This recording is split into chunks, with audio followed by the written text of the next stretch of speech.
एक बार की बात है कि एक राज्य में बहुत ही नामी चोर रहता था। सब उसके चोरी से परेशान थे। आए दिन कहीं न कहीं चोरी सुनने को मिल ही जाती थी। यह चोरी की बात जब राजा के कानों तक पहुंची तो राजा ने एक निर्णय लिया। जब रात हुई तब राजा ने अपना वेशभूषा बदला और नगर की गलियों में निकल पड़े, इस उम्मीद में कि कहीं न कहीं चोर से हमारी मुलाकात होगी। और हुआ वैसा ही, राजा की मुलाकात उस चोर से हो ही गई। तब चोर ने कहा, भाई तुम कौन हो? राजा ने तब जवाब दिया, भाई तुम्हारे जैसे ही हम भी एक चोर हैं, जो चोरी करने के लिए ही निकले हैं। तुम कौन हो? तब चोर ने जवाब दिया, भाई मैं भी एक चोर हूं। तब राजा ने पूछा, भाई आज चोरी कहां करने निकले हो? चोर ने मुस्कुराते हुए कहा, बस मेरे साथ चलो, आज ढेर सारा खजाना लूटेंगे। राजा समझ तो गए, लेकिन उन्होंने कोई भी बात चोर से दोबारा नहीं पूछा और चुपचाप चोर के पीछे पीछे चल दिए।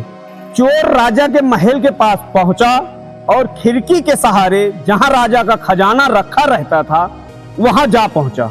और वहां पर उसने देखा कि राजा के 3 बहुमूल्य हीरे रखे हुए हैं। फिर चोर ने उसमें से 2 हीरे उठाए, जो कि एक अपने लिए और एक अपने साथी के लिए, अर्थात जो राजा था, और एक हीरा वहीं छोड़ दिया।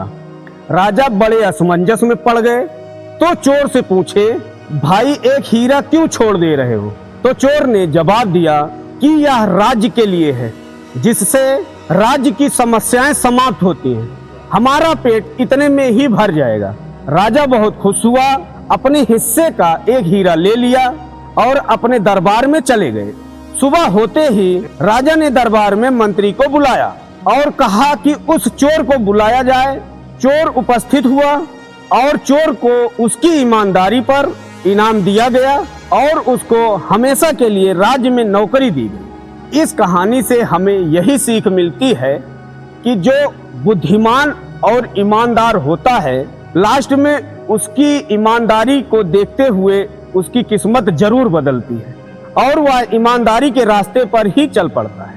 कहानी अगर आपको अच्छी लगे तो लाइक, शेयर, सब्सक्राइब जरूर करें।